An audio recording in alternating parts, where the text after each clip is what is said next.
2019 is called to order. And I'd like to make a motion that we go into executive session in accordance with MGL Chapter 30A, Section 21A3, to deliberate upon matters which done in an open meeting could have a detrimental effect on the positions of the town regarding strategy with respect to litigation and collective bargaining, to come out of executive session to reconvene in an open session. Second. Okay, so we'll do a roll call. Michael? Yes. Okay. Trevor, Mallory, Ed, myself, yes. Kim, yes. Okay. So I declare that an open meeting may have a detrimental effect on the negotiating position of the public body relative to litigation, and that the board will reconvene in open session following the executive session. The Finance Committee meeting for November 20th, 2019 is reconvening, and we're on our agenda today. We're going to talk about the fiscal 2021 budget. We have a kickoff meeting. We're going to look and vote on a couple of transfers, talk about minutes, and we'll start with our town accountant, please. Ed. Thank you, Madam Chair, members of the Finance Committee. Tonight officially begins the FY 2021 budget process. I want to thank everyone for coming out tonight. I think we can expect about a 15 to 20 minute presentation, followed up by questions if the Finance Committee should have any.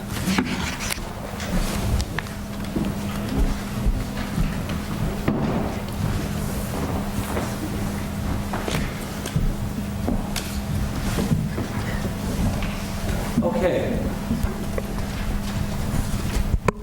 So, beginning with the standard recap of revenues and expenditures, and I'll get into detail, so I'm going to be, I'll get more into the detail as we look at those slides. But we have total revenues estimated at $70,982,169 and change. And we have total appropriations almost equal that of $70,966,147 and change, leaving an estimated surplus of $16,021.95. So as we look at local receipts from current fiscal year to FY21, we see basically level funded. There's a slight decrease due to payment in lieu of taxes, which there's a supplemental slide showing that, because the payment in lieu of taxes that was due to the town of Auburn from the Housing Authority did not come in on a timely basis. So we're going to get two payments in this fiscal year. The cherry sheet receipts right now, we're level funding, not knowing what the House 1 numbers are going to be. Certainly we'll update that, hopefully in January. Tax levy, we have an increase of $1.6 million, or roughly 4%. Debt exclusions are known.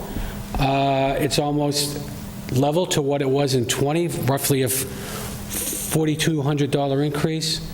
And our available funds, a significant decrease, and that's due to the free cash and other available funds that are typically voted at the fall town meeting that are not known at this time. So looking on the revenue side, our tax levy represents about $42.5 million. This presentation utilizes 100% of 2.5 in the model before you tonight. Roughly 2.25 going for departmental operating budgets, and 0.25 going to our capital improvement program as supported in our financial policies. This budget estimates $450,000 for new growth. Certainly our new growth is significantly higher than that, but we conservatively use that, not knowing what our permits or what construction activity is going to take place in the coming year. Our excess levy would remain if we're using roughly 100% of 2.5 at $5.9 million. That would leave a levy utilization of about 87, almost 88%, and our unused levy percentage is about 12.25%. Once again, this budget raises through the debt exclusion about $2.9 million for the debt and interest payments for the school projects. Here's the new growth, 5-year average. As you can see, in FY19, we had 932,000. A good chunk of that was attributable to the new Reliant coming into the former Macy's building. Certainly, we know we're not going to have that in FY20. We've already captured that. But our 5-year growth stands at about $786,000. Looking at our tax levy, 2.5% increase represents $1,171,917 and change. If we add the new growth to that, $450,000, that would give us a levy use of $42.5 million. As you can see in this slide, this depicts growth in excess levy because we're not taxing at 2.5. The red percentages in the bar show what we utilized, what percent of 2.5 we utilized on an annual basis. And the numbers in black outside of the bar chart represent our excess levy limit on a fiscal year basis. I'm proud to say over 10 years, we saved the residents of this community, based upon this slide, about $34.5 million because we're not taxing at 2.5. Our cherry sheet aid currently stands at $14.3 million. We level funded that at this time. I can tell you the state revenues right now, which I've read early on, are running above benchmark. I believe the FY19 budget, state revenue budget, closed out with a $1.2 billion surplus. A majority of that has gone into the rainy day fund. We're hoping this trend continues, but certainly we'll update these numbers once the House numbers are released, hopefully in January. On the available fund side, we had in this model, we have a $53,000 reduction in overlay surplus that we had in the current fiscal year, FY20. We have a $645,000 reduction of free cash, not knowing what the free cash number is going to be at the close of this fiscal year. We had a $263,000 reduction in SOAR retained earnings because there were some outside articles in the FY20 budget outside of the 5-year CIP that appropriated money directly from the SOAR retained earnings. That is not earmarked for the current, for FY21. Also, we had a one-time use of cable retained earnings of $200,000 for the rehab of Camp Gleason, which was appropriated in this current fiscal year. We had a reduction in FY21. Retained earnings used from Packagug Golf Course, $32,500 for the purchase of a tractor in FY20, and a reduction of stabilization of $300,000 that was used in FY20 for the replacement of the high school field, a turf replacement. That's why we had about a $1.5, $1.6 million reduction in available funds. Here's the listing of available funds. As you can see, in FY20, we had $2.87 million. In FY21, we're estimating almost $1.360 million.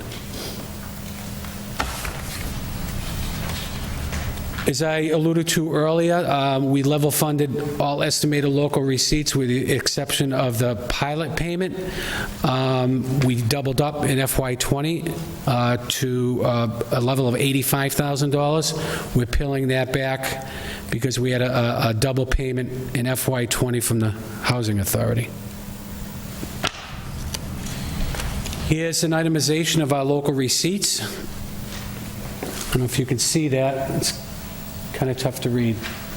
But if you look at the fifth line down, you'll see the payment in lieu of tax is 85 versus 42 for FY21. Overall, we're estimating our revenue at almost $71 million. That's 0.09% over FY20, an increase of $65,200. $269.79. Now, I know that's misleading. Certainly, if you take into account the available funds and you back that out, the budget increase is closer to $1.6 million. On the expense side, all wages have been indexed by about 2.25%. That accounts for the average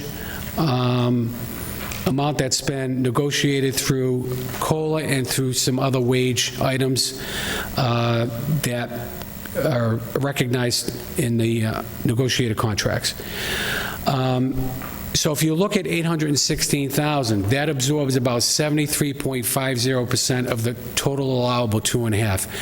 So that takes a big chunk out of what's allowed under 2.5. It only leaves about roughly 27% remaining. Payroll in this model, or my guidance, is going to be calculated at 52.2 weeks for those who are in attendance tonight. As I indicated, we have a valued index of 2.25% in the budget model. We're estimating an increase in our solid waste pickup and collection. Our contract expires June 30th. We have to go out to bid. We're expecting an increase in that, as well as our recycling costs. The market has significantly changed. What we used to be able to get rid of, or actually paid for, get rid of for nothing, there's a cost associated with getting rid of our recyclables now. And that cost is estimated to be about $100,000 annually. And that may be conservative, we don't know yet. The market is, we'll be paying as much to get rid of our recyclables as it is to get rid of our solid waste. So that's going to be a big number. It increases our employee benefits by about 8.97%. So I did a model strictly for employee benefits. Certainly that could shift either way. Just read in the paper yesterday that one of our providers had the third quarter loss of over about $20.2 million. How that's going to impact our premium in the upcoming year, we don't know. But certainly, we're concerned about that. This budget provides for a band interest payment of $80,000 for a recent note sale of $3.4 million. It also provides for an interest payment on a anticipated general obligation bond issue that we will go out for when our band renews next fall, estimated to be about $4.3 million. We'll have an interest payment due in year one, estimated to be about $60,000. It increases we're using 2.25% of allowable 2.5 through tax levy to fund our 5-year CIP. That amount represents about $117,000. FY21 utilization of tax levy for our 5-year capital program is about $1.12 million. It maintains our OPEB funding at $500,000 per year. The model currently meets all of our debt and interest obligation. It level funds roadway reconstruction. It level funds snow and ice at FY20 levels, which we increased at the fall town meeting. And it level funds Medicaid receipts and outside article for the school department as amended at the fall town meeting to $200,000. Continuing with our expenses, it level funds cherry sheet assessments as well as charges and offsets. Once again, the budget incorporates the approval of our adopted financial policy. We're going into year 8. There's no earmark for stabilization. We typically do that at the fall town meeting once the final numbers are known. We are increasing our Bay Path assessment 2%. I can tell you I got a letter from Bay Path this week.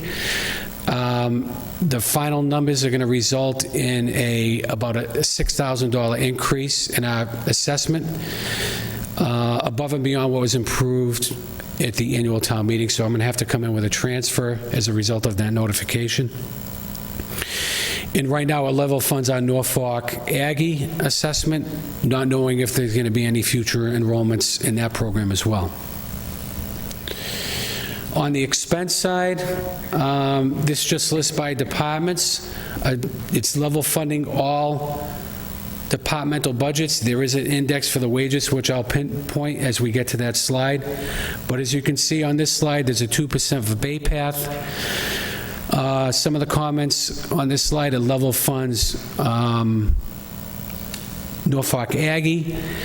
And just a note, we do recognize that the Auburn Fire Department was awarded the SAFER grant, which adds some additional firefighters funded over a 3-year period by the federal government, as well as a local contribution for a 3-year period before we absorb 100% of that. I can also tell you that the SAFER grant is going to pick up the 75% in year 1 of the employee benefits costs as well. If we look at solid waste, you're going to notice a comment, 3.5% plus recycling cost. I touched upon that earlier. There's our debt obligations. In employee benefits, it's a blended 8.9% increase. Here's our wage index of 816,000 in the model, resulting to a total appropriation of $70,966,147.16. So as you can see, our expenses is just read, $70.9 million. That's 0.29% over current fiscal year. It's a decrease of $8,276, leading to a projected surplus of $16,022. In terms of budget priorities,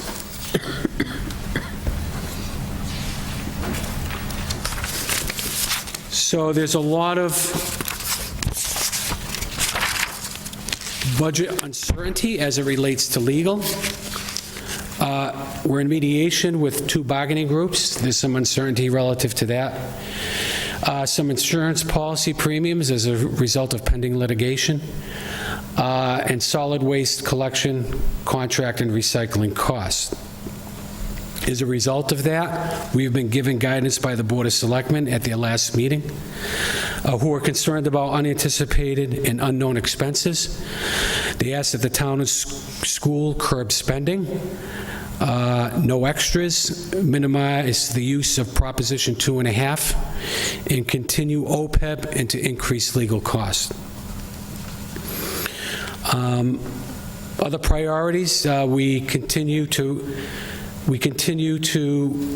try to get some outreach to our residents who may qualify for tax relief programs and exemptions that will assist seniors and veterans in terms of exemptions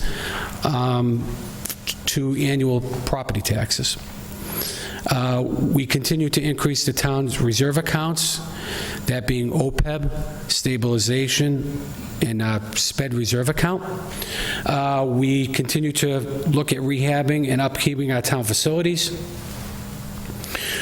As we identified last year through the budget process, we need to continue to address our stormwater mandates. We did bring to the fall town meeting an outside article for $200,000 to address some of the infrastructure needs relative to those mandates. That's a first step in addressing that.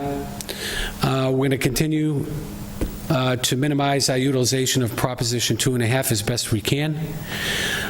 We need to devise a succession plan to address key management personnel retiring in the next 3 to 5 years. And we will continue to determine departmental priorities resulting through budget discussions with both Julie and I, and as well as the Finance Committee when it comes before you. So, Madam Chair, members of the Finance Committee, that concludes my presentation tonight. I'm available to answer any questions you may have at this time. Thank you, Ed. Thank you. All right, let's start. Any questions? Gentlemen? Not here. I have a couple questions. I have a couple. What was our health insurance increase this year? What percentage? So the final number, I believe, was 4.5%. We came in with 8% initially. And then we had a $300,000 reduction at the fall town meeting. Hopefully, I would like to think that trend is going to continue, but once again, I don't know. So I would rather, I'm hoping 8%, 8.5% is adequate now, but we're not going to know until April-ish what that number is going to be. But if we do hear anything from our advisors as a result of some of the news that's been published and what implications it may have on Auburn, we'll certainly get the information to you. Okay, thank you very much. So, no questions on the budget? No? Okay. Well, thank you very much, Ed. Thank you, everyone, for coming this evening. Does anyone have any questions? Did everyone receive a packet? Okay. Well, thank you very much. I think we're all set with this part of the meeting, and we can look at some transfers right now. And we have 2 transfers, one for the DPW. Madam Chair? Do you want to take a break and let everyone go? Yes, please, take, why don't we take a break so everyone is able to leave? We'll take recess. I make a motion to recess. I make a motion to recess for 5 minutes. Second. All in favor? Aye. Good evening. We're going to call the meeting of the Finance Committee back to order after our budget presentation. And the next thing we're going to look at on our agenda are transfer requests, and we have 2. The first transfer request is from the DPW Sewer Division. Money is requested from the contingency account, a sum of $10,000, going to the phones and alarm account. In the contingency account right now is $45,682.19. The reason for the transfer to the phones and alarms account is to cover 2 invoices for cost of software support, modem, and emergency service calls, and allowance for future emergency service calls for sewer station alarm computer. Do I hear a motion? Any questions? Motion to recommend? Second. Second, all in favor? Aye. Aye. So moved. Okay, thank you. The next transfer is coming from the Department of Inspectional Services. It's a request from the salary reserve account. The amount requested is $5,100. And the reason for the request is a salary adjustment to retain the building commissioner / assistant department head. So would you like to tell us about that? Certainly. Thank you. Through the chair, thank you for the opportunity. First of all, let me just say we have an amazing building commissioner. He's done an outstanding job for us.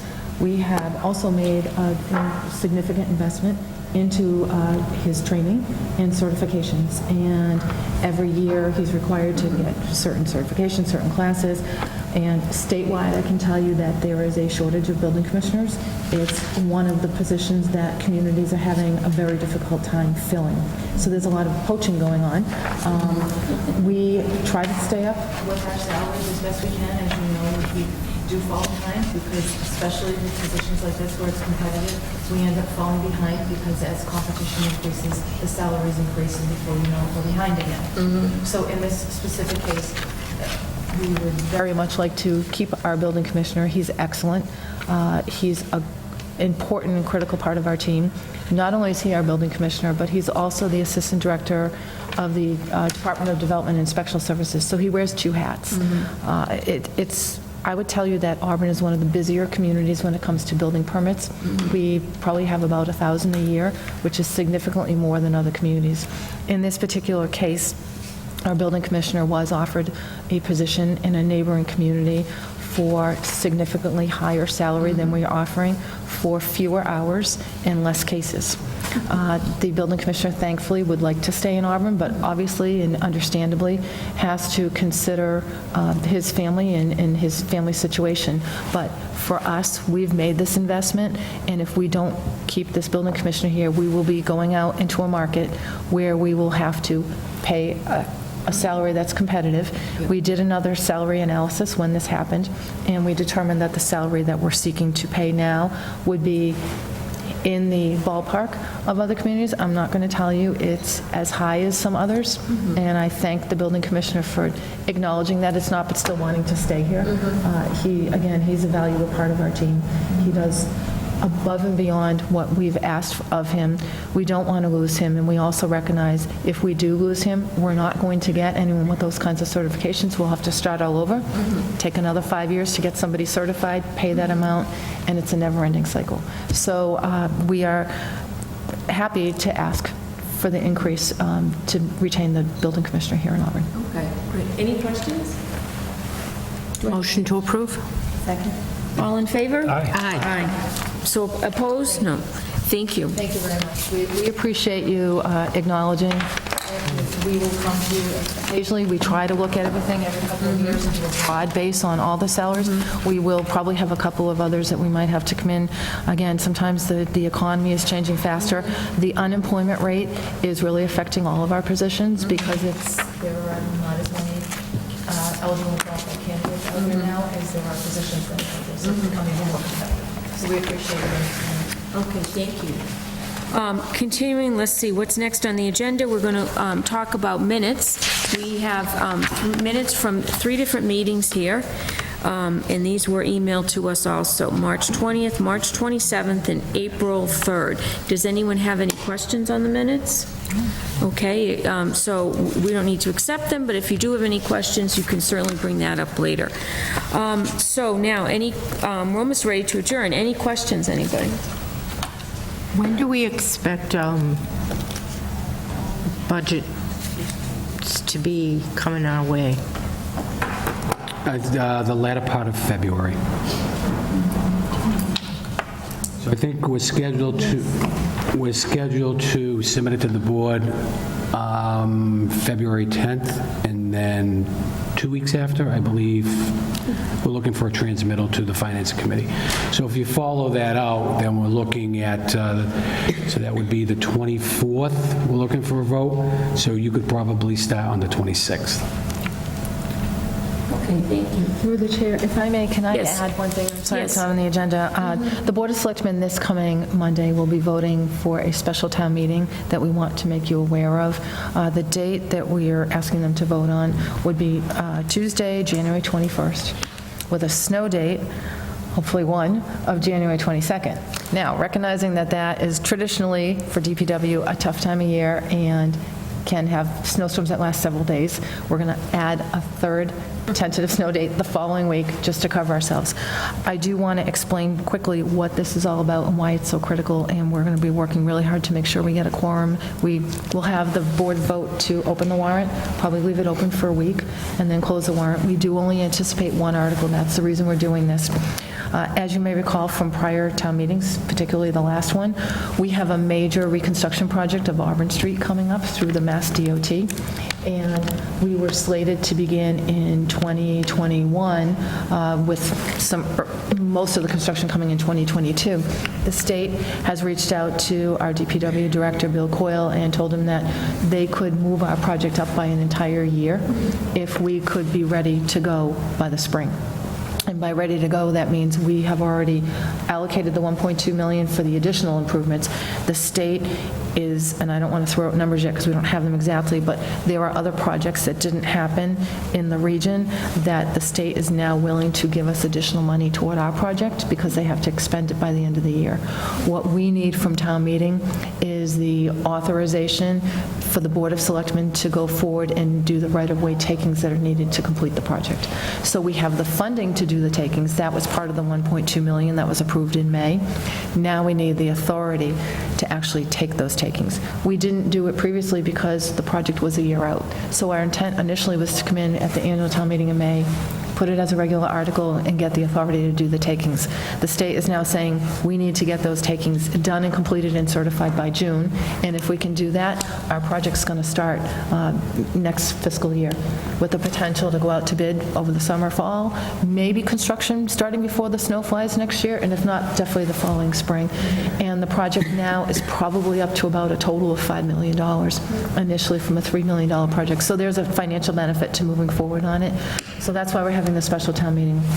We're going to do our best to get the word out to the public, to the town meeting members as to why it's really critical to get a quorum and get this meeting. It shouldn't be a fast meeting. There may be other warrant articles that are submitted because we are going to keep it open, but at this moment, we anticipate just the one. Thank you. Thanks for the update. Okay, any other questions? I have one for Ed. Could you send us email us a copy of the recap sheet? Sure. Well, it hasn't been approved yet. Oh, okay. We submitted, but we're waiting for approval. When do you anticipate? Within days. Okay. Yeah. When you get it, if you could send that. Sure, we'll send it to Appreciate you. Thank you. All right, do I hear a motion to adjourn? So moved. All in favor? Aye. Aye. Thank you.